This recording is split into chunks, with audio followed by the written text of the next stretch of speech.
विश्वानि देव सवितर्दुरितानि परासुव यद्भद्रं तन्न आसुव।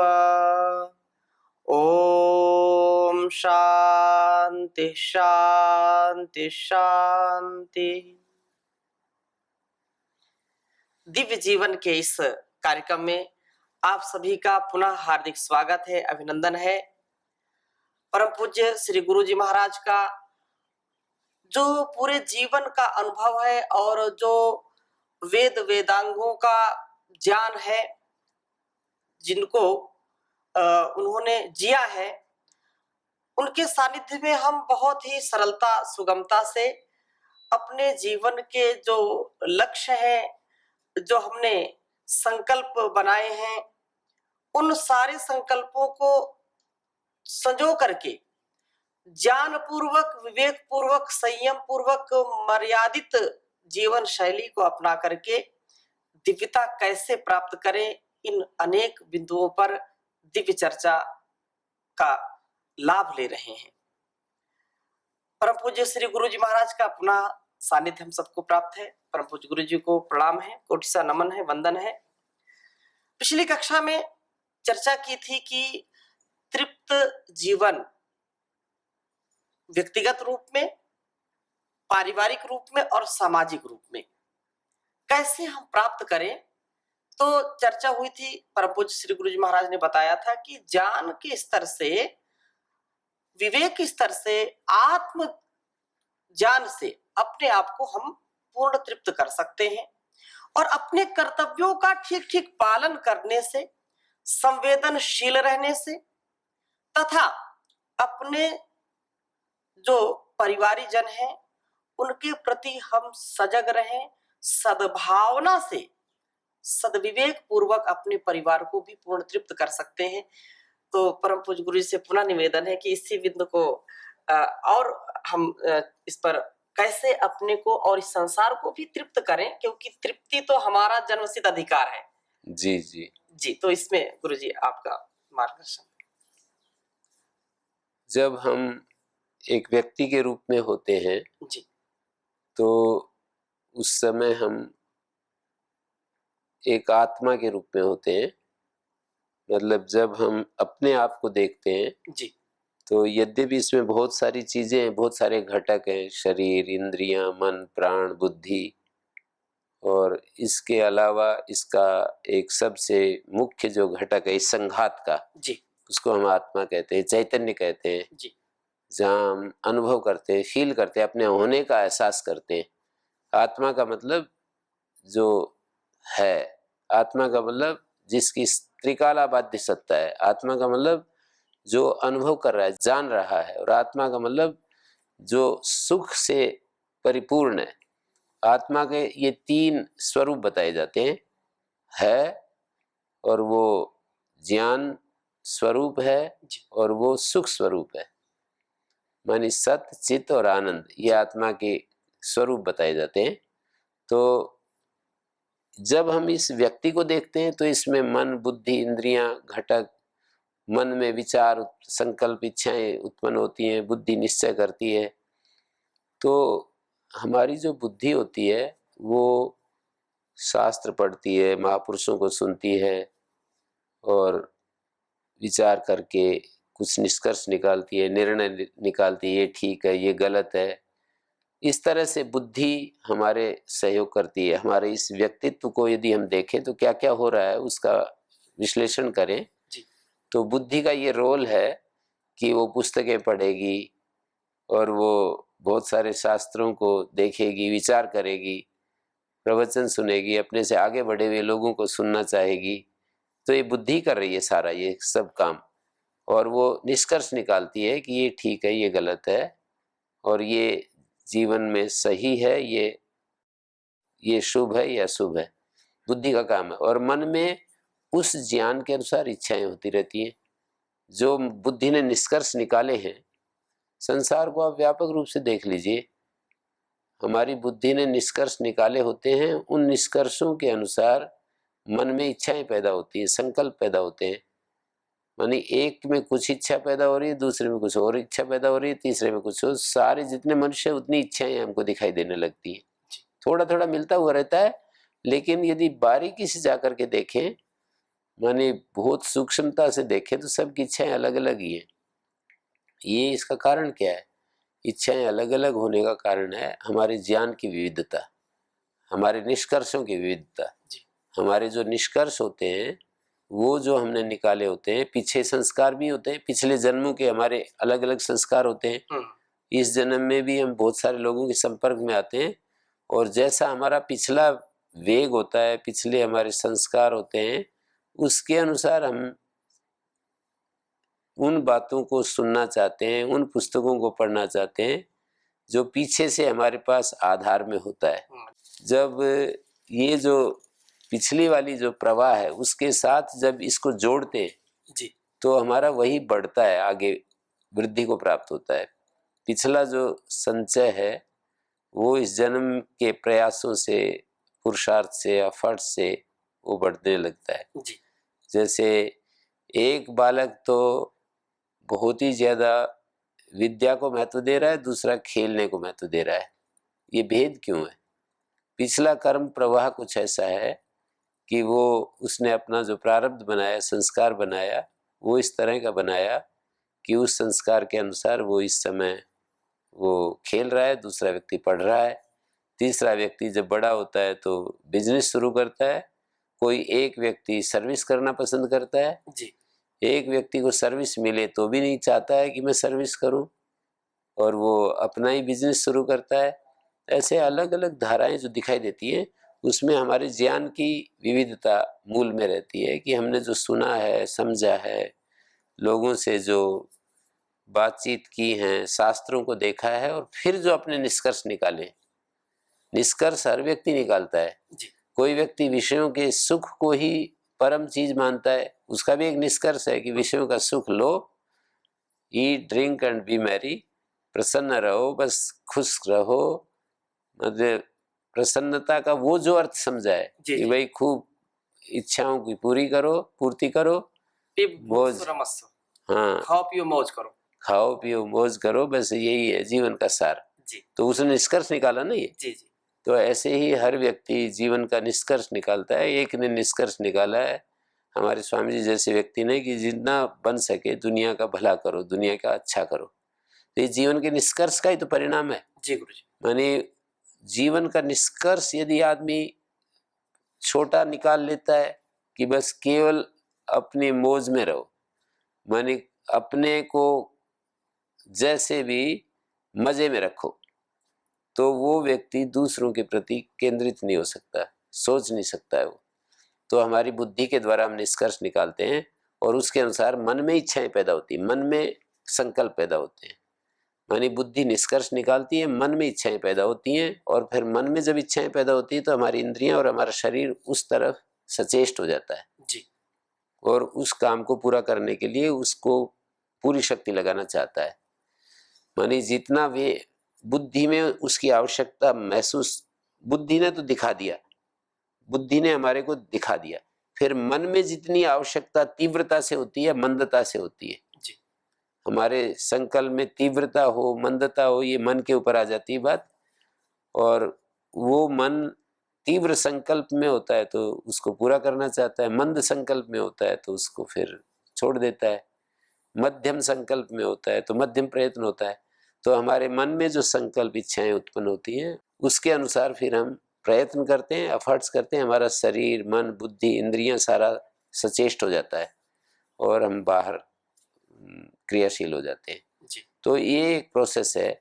तो व्यक्ति के रूप में हम देखें तो ये हमारा व्यक्तित्व है, जिसमें ये शरीर जो दिखाई देता है हार्ड मांस का बना हुआ, इसके अंदर इच्छाएं, संकल्प करने वाला एक तत्व भी दिखाई देता है। उसको हम ऐसे नहीं अनुभव कर सकते, देख सकते हैं जा करके कि ये है मन, उसके क्रिया से, उस कार्यान्वयन बोलते हैं इसको दार्शनिक भाषा में जी। उसके कार्य से उसका अनुमान करते हैं। जैसे धुएं से हम अनुमान कर लेते हैं कि यहाँ जरूर अग्नि है, बेशक अग्नि दिखाई न दे दूर से, लेकिन हम कार्य से अनुमान करते हैं कि यहाँ तो जैसे किसी जंगल में, बिल्कुल बियाबान जंगल में कोई मकान बना हुआ है, तो ये तो बनाने वाले को हमने नहीं देखा, लेकिन उस बने हुए मकान से अनुमान कर लेते हैं जी। हमारे प्राचीन दार्शनिक जो है ना, नैयायिक लोग, इसी अनुमान का प्रयोग करके कहते हैं कि ये सृष्टि का भी कोई न कोई बनाने वाला है, क्योंकि कोई भी चीज बनाने वाले के बिना बनती नहीं। जी। और ये सृष्टि भी बनी हुई दिखाई दे रही है, इसमें व्यवस्था दिखाई दे रही है, व्यवस्थित चीज कोई है, व्यवस्थित ढंग से चल रही है, तो उसके पीछे कोई व्यवस्थापक है, नियम है तो कोई नियामक है। ऐसे वे नियमों को देखकर, व्यवस्था को देखकर व्यवस्थापक का और नियामक का अनुमान करते हैं। जी। तो इस तरह से हमारा मन, उसका अनुमान होता है, हमें हमारी बुद्धि का अनुमान होता है, क्योंकि हम सबके भीतर एक एक समझ होती है। कोई किसी चीज को महत्व देता है, कोई दूसरा दूसरी चीज को महत्व, कोई सांसारिक जीवन को बहुत महत्व दे रहा है, कोई वैराग्य जीवन को महत्व दे रहा है, कोई बहुत ही ज्यादा सुखों को महत्व दे रहा है कि जीवन में तरह तरह के बहुत ही ज्यादा सुख मिलने चाहिए। जी।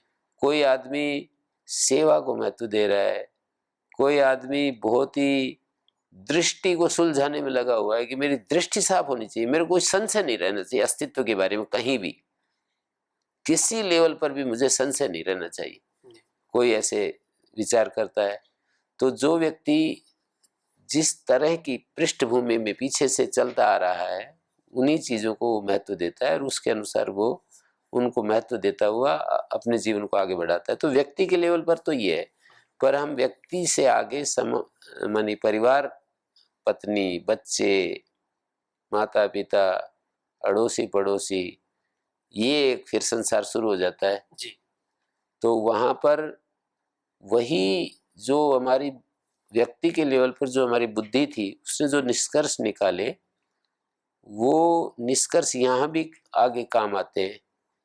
उसने, बुद्धि ने यदि ये निष्कर्ष निकाल लिया कि मुझे इन दूसरों का सहयोग करना है, क्योंकि मैं भी इनके सहयोग के बिना जिंदा नहीं रह सकता। जी। अस्तित्व का कुछ नियम ही ऐसा है कि हम बिना इस पूरे अस्तित्व का सहयोग लिए बिना, कि हम भोजन करते हैं तो उस अन्न में, मान लीजिए हम एक अध्यापक हैं, अनाज पैदा नहीं करते, लेकिन हमारे पास रोटी तो हमारे पास भी आती है, तो उस रोटी को पैदा करने में पूरा अस्तित्व का सहयोग है। सूर्य अपना आहुति लगाता है, चंद्रमा अपनी आहुति लगाता है, वायु, जल, पंचभूत अपनी आहुति लगाते हैं, तब जाकर धरती में अन्न पैदा होता है। वो किसान अपनी आहुति लगाते हैं, जो मेहनत करके, पुरुषार्थ करके और अन्न पैदा करते हैं। वो कितने सारे लोग, मतलब फिर वो जा कर के बाजार में जाता है, फिर वो आटा बनाने वाली मशीनें, कितने कितने हजारों मजदूर जो है उसमें जो सेवा अपनी देते हैं, कितना। और फिर वो खेत को जोतने के लिए बैल अपनी आहुति लगाते हैं अलग से। आजकल मशीनें काम करती हैं, मशीनों को बनाने के लिए व्यक्ति जरूरत होती है। तो ऐसे जो विचार करने वाले जो लोग होते हैं, वो फिर अपने आप को अलग अनुभव नहीं कर सकते कि मैं अपने में मुझे तो खुश रहना है, अपने में हमें तो मजे में रहना है, हमें क्या लेना देना दूसरे से। जिनकी बुद्धि में ये बात आती है, वो इस तरह से नहीं सोच सकते, मुझे क्या लेना देना, सबका अपना जीवन है, सब जैसे भी रहे, अपनी इच्छा है, सबका क्या जीवन है। जब वो बुद्धि में सोचेगा तो वो ये कहेगा कि ये सारा अस्तित्व जो है कितना एक दूसरे से संबद्ध है, परस्परम भावयंता, परस्पर एक दूसरे में, दूसरे के सहयोग से हम जीवित हैं। सूर्य की किरणें हमारी आंखों को ज्योति देती हैं, और चंद्रमा का आह्लाद जो है वो हमारे मन को शक्ति देता है। चंद्रमा की उपस्थिति हमारे मन को शक्ति देती है, दिशाएं हमारे कानों, एक एक देवता हमारे शरीर में आकर के और इसको हेल्प कर रहा है। तो ये सारा जो अस्तित्व है, ये एक प्रकार से सह अस्तित्व के रूप में काम कर रहा है। साथ साथ हम गायों के लिए भूमि में वो अनाज डालते हैं, फसल उगाते हैं, और वो ज्वार या बाजरा या जो भी पैदा होता है, उसको काट करके लाते हैं और गायों को खिलाते हैं। और गाय गोबर देती है और उस गोबर को वापस उस खेत में पहुंचा देते हैं। कितना मतलब जमीन गाय का पोषण कर रही है और गाय जमीन का पोषण, उर्वरा शक्ति उसमें ज्यादा बढ़ जाती है। हाँ जी हमारे भीतर जो विचार है जी गुरु जी। वो इतना महत्वपूर्ण हो जाता है कि यदि विचार व्यक्ति का ठीक हो जाता है ना तो फिर सारी प्रक्रिया सही हो जाती है। माने दो चीजें ठीक हो जाए, एक विचार ठीक हो जाए, एक भाव ठीक हो जाए। हमारा जो भाव है, फीलिंग्स है दूसरों के प्रति, वो यदि ठीक हो जाए तो हमारा सब कुछ ठीक हो जाता है। तो विचार को ठीक करने की, विचार ठीक जो होते हैं वो हमारे सुनने से, समझने से, शास्त्रों को पढ़ने से और दूसरों अनुभवी लोगों के अनुभव को ग्रहण करने से, उस पर विचार करने से और बहुत सारे फैक्टर्स, इस सृष्टि को बहुत ही ध्यान से अवलोकन करने से, इसका स्वरूप क्या है इस तरह से देखने से, ये इस प्रक्रिया से हमारा विचार स्वस्थ होता है। तो हमारे मनु महाराज ने भी कहा बुद्धिर ज्ञानेन शुध्यति, हमारी बुद्धि ज्ञान से शुद्ध होती है। इसका मतलब ये है कि जो हम सुनते हैं, जो हम पढ़ते हैं, जो हम सीखते हैं, उसको हम ज्ञान कहते हैं और उस ज्ञान के द्वारा हमारी बुद्धि शुद्ध होती है। माने हम, यदि कोई व्यक्ति ये सब नहीं करता है, माने ना तो वो किसी को सुनता है, ना कोई पुस्तक पढ़ता है, तो उसकी बुद्धि और जो सब कुछ करता है उनको तुलना करके हमें देखना चाहिए क्या कुछ अंतर दिखाई देता है या ये दोनों एक जैसे ही है। माने जो व्यक्ति एक बहुत ज्यादा जो विचारशील है, कुछ लोग ऐसे होते हैं कि पढ़ते कम है लेकिन विचार खूब करते हैं वो, और वो चलते फिरते सृष्टि को देखते हुए विचार तो करते ही हो। तो ऐसे जो लोग हैं विचार करते हैं और उनका विचार इस निष्कर्ष की तरफ ले जाता है कि ये जो अस्तित्व है ये एकाकी पने में नहीं है, अस्तित्व का कोई अस्तित्व नहीं है जब ये आइसोलेशन में चले जाते हैं। आइसोलेशन का मतलब होता है कुछ मतलब नहीं एक दूसरे से। ऐसी जो दृष्टि है इसमें ये सारा अस्तित्व ढह जाता है। तो जैसे हमारे शरीर का कहीं पर भी हम अध्ययन करके देखें, इसमें जो अणु परमाणु जो इसमें सेल्स काम कर रहे हैं, कितने आपस में एक दूसरे के साथ मिले हुए मिल करके काम कर रहे हैं, और तब जा करके हृदय अपना काम कर रहा है, फेफड़े अपने काम कर रहे हैं, किडनीज अपना काम कर रही हैं, लीवर, इंटेस्टाइन और स्प्लीन और पैंक्रियाज और ये सारे यंत्र जो है ना, नस नाड़ियां, खून बह रहा है चारों तरफ, हृदय धड़कता रहता है। कितना 1 मिनट में 5 किलो लगभग खून को ना यदि हिसाब लगाएं 24 घंटे में 250 मन खून को जो है इधर से उधर कर देता है। तो कितना ज्यादा काम कर रहे हैं ये सभी लोग, और उसमें हम जिंदे रह पाते हैं। और वायु हमें सांस देती है, जल हमें जीवन देता है, वायु से प्राण मिलता है। ये सारा सब कुछ जब देखते हैं तो हम स्वार्थी नहीं हो सकते।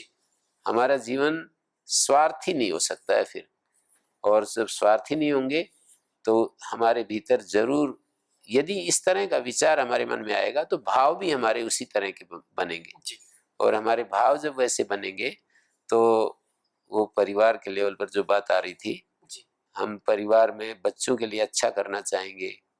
उसपे असंवेदनशीलता नहीं रहेगी, संवेदना आएगी, संवेदनशील हो जाएंगे। जी, और जो ये बहुत विचारशील होते हैं ना, और शास्त्र को सुनते हैं, वो ये भी सुनते हैं कि मेहनत पुरुषार्थ से जो हमें मिलता है उसमें संतुष्ट रहना चाहिए, और दूसरों के ऐश्वर्य को देख करके वो ये भी विचार करते हैं कि दूसरे के ऐश्वर्य से हमें वो ईर्ष्या नहीं करनी चाहिए, दूसरों के ऐश्वर्य से ईर्ष्या करके और उनकी हानि नहीं पहुंचानी चाहिए, इससे हमारी हानि होती है, हमारा स्वभाव बिगड़ता है।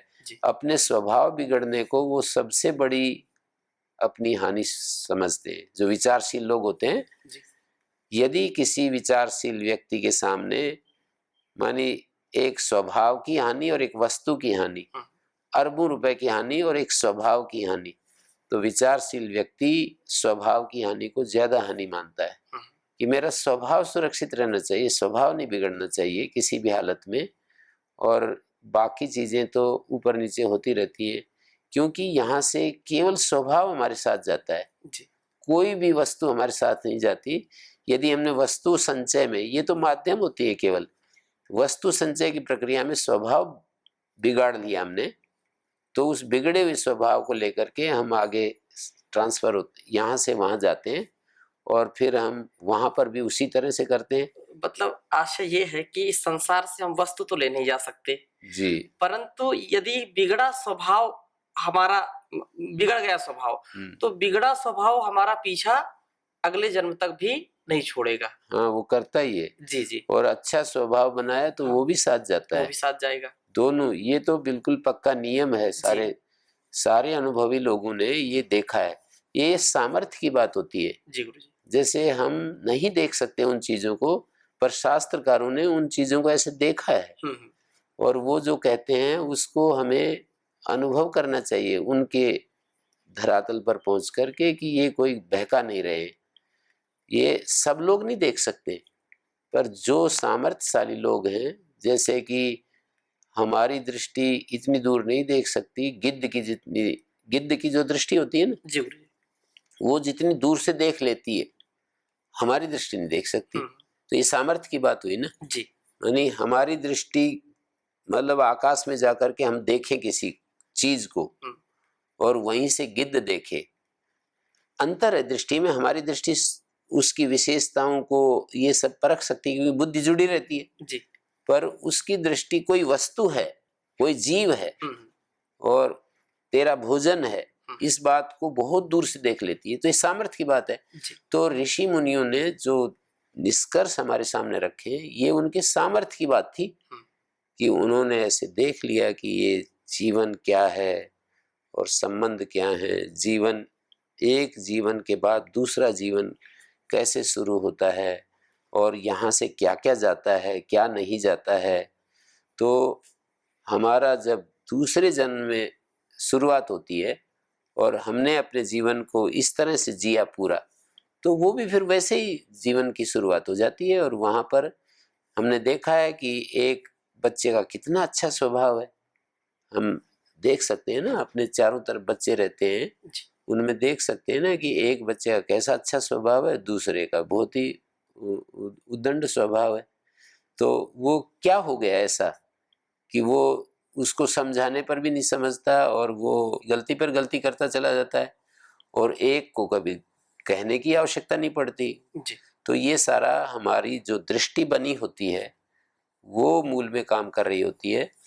एक समाज होता है, एक भीड़ होती है। जैसे कि कोई व्यक्ति वो व्याख्यान देने के लिए आता है, और वो निमंत्रण देता है, राजनेता कोई आता है, और बहुत सारे लोग वहाँ इकट्ठे हो जाते हैं। वहाँ पर लोग बैठे हुए होते हैं, कोई कुछ लेना देना नहीं आस पड़ोस से, वो भीड़ है, उसको भीड़ कहते हैं। और जब हम जैसे कि परिवार में होते हैं, तो वहाँ पर लेना देना होता है, किसी संस्था में होते हैं, वहाँ लेना देना होता है।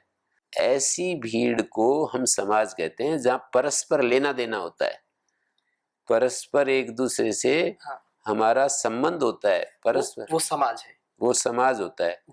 तो समाज, जब हम समाज के रूप में अपने आप को एक इकाई के रूप में देखते हैं, तो उस समाज के लिए हमारे कर्तव्य भी होते हैं। जैसे हमारे क्या कर्तव्य होते हैं, यही कर्तव्य होते हैं, शास्त्र यही कहते हैं कि तुम क्या उनसे अपेक्षा करते हो। क्या तुम ये अपेक्षा करते हो कि तुम्हारे काम में कोई बाधक बने? क्या तुम अपेक्षा करते हो कि तुम्हारे को कोई कष्ट दे, तुम्हारे चलते चलते वाहन को तुम्हें छीन करके लूट करके ले जाए, तुम कोई काम करवाओ किसी से, और वो जो तुम्हारे डीड्स जैसे एक नियम बनाए जाते हैं ना, समझौता किया जाता है कि हम आपका ये काम कर देंगे और ये मसाला लगाएंगे, ये तुम्हारे मकान में इतना लोहा लगाएंगे, इतना सीमेंट लगाएंगे, इतना ये लगाएंगे, और फिर वो व्यक्ति वो ऐसा ना करे, मतलब जो बात होती है वैसा दूसरा ना करे, तो क्या इसमें आपको संतोष होगा? क्या आप उसको बर्दाश्त करोगे, स्वीकार करोगे? हम कहेंगे नहीं करेंगे। नहीं करेंगे जी। तो बस ये एक सीधा सा नियम होता है, मुझे दूसरों के साथ कैसा व्यवहार करना चाहिए, इसका उत्तर तो बहुत सबसे ज्यादा सरल है। कोई किसी भी छोटे बच्चे से भी पूछे जी। कि हमें दूसरों के साथ, क्या जानते हो कि आप दूसरों के साथ कैसा व्यवहार करना चाहिए, तो वो कहता है कि हाँ, जो मैं अपने लिए चाहता हूँ। तो ऐसे ही समाज में हम रहें कि जो हम अपने लिए चाहते हैं वही हम दूसरों के साथ करें, तो हमारा जीवन समाज के लिए भी सफल हो जाता है, जी। परिवार के लिए भी सफल हो जाता है, अपने लिए भी सफल हो जाता है। तो ज्ञान और संवेदनाएं, भाव, इससे इस व्यक्ति की भी पूर्णता है और समाज की भी पूर्णता है। जी। तो परम पूज्य श्री गुरु जी महाराज ने बहुत ही उदाहरणों के साथ भी इस बात को हमको समझाया कि ज्ञान के स्तर पर भी हमारी जो भावनाएं हैं, जो संवेदनाएं हैं, उनके स्तर पर जब हम अपने जीवन को चलाते हैं, ऋषियों ने जो हमको सिखाया है, समझाया है शास्त्रों के माध्यम से, उसको जब अपने जीवन में उतारते हैं तो हमारा जीवन भी सफल होता है, परिवार में भी सफल होता है और समाज में भी सामाजिक रूप में, पारिवारिक रूप में तृप्ति की प्राप्ति होती है। तो ऐसे अनेक संदर्भों को हम परम पूज्य श्री गुरु जी महाराज से और आगे सुनेंगे और इस जीवन का जो लक्ष्य है उसकी प्राप्ति के लिए एक अच्छा श्रोता बनना परम आवश्यक है। जो एक अच्छा श्रोता होता है वो अच्छा वक्ता भी होता है और अपने सारे कार्यों को, सारे कर्तव्यों को ठीक ठीक निर्वहन करने वाला होता है। तो इस चर्चा को आगे ऐसे ही बढ़ाते रहेंगे। परम पूज्य श्री गुरु जी महाराज को प्रणाम करते हुए आज की कक्षा को यहीं पर विराम देते हैं। ओम शांति शांति शांति।